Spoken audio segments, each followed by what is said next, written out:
Min anladım un yolum bir yola soyulumda birge tutaşkan şaptım.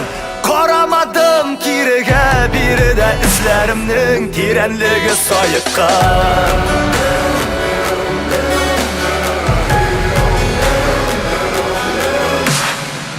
Kaldım, min araştım Koytavaz dumanında şöylesiz ağaçlar urmanında anda Suralandım şatımda seferim azağında Tanrım göz aldımda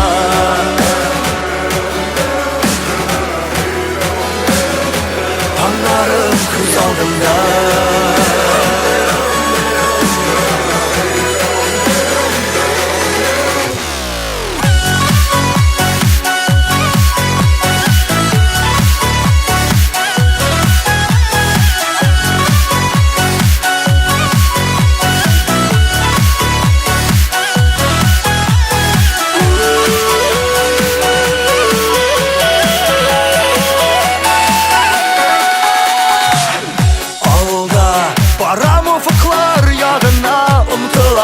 Unutulam ılı yol tuzanında Qaytdım tuğup üsken yurtıma Var nerse uğrununda Üzgeriş divanında Üzgeriş divanında